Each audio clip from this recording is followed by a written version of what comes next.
Pope Francis is among the world leaders marking today as World Water Day. Established back in the 1990s, this day celebrates creation and raises awareness of the 2 billion people living without access to safe drinking water. The Holy Father says that he is praying for the success of a UN conference on water taking place this week in New York. Joining us now from Rome is Musamba Mubanga, Senior Advocacy Officer for Food Security at Caritas Internationalis. Musamba, thank you so much for your time today. Can you tell us more about World Water Day and why it started? Thank you so much. So World Water Day has been in existence since 1992, when the United Nations recognized it as an important day. And in terms of giving a brief background, this is the fact that since the meeting of the world leaders in 1992, it was realized that water was under threat. Hence the need to set aside a day where there's going to be a reflection in terms of taking stock of where the planet is in terms of enhancing sustainable water management. And today, it being World Water Day and focusing on the theme on accelerating change to address water and sanitation crisis comes at a time when the world is reflecting on the ecological crisis that has come as a result of climate change, among other factors. Today, at the end of the general audience, the Holy Father spoke about the World Water Day. What exactly did Pope Francis say, and what does it mean when the Pope weighs in on this issue?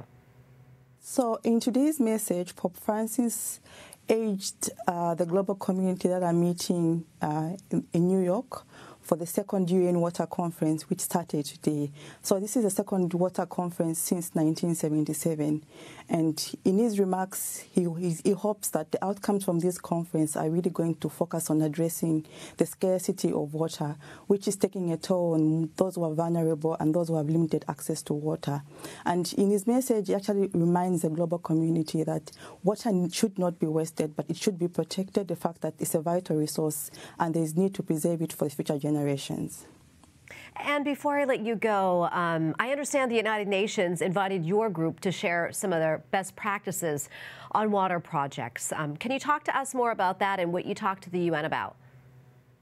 Caritas Internationalis will be joining the global community in the UN Water Conference that started today. And with us as a confederation, we are carrying with us some of the best practices that we have gathered from our community practices. So these practices border around how communities are getting together to respond to the water security, but also projects that point to the fact that we need to look at the aspect to do with localization when it comes to addressing water security.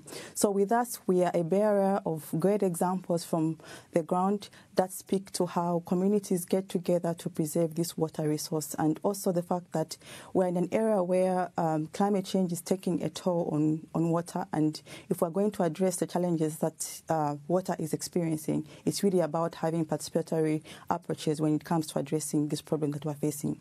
So we are going to also have a side event which is going to focus on community-led water management and governance practices, and more sharing of cases that are going to accelerate implementation to respond to the water crisis.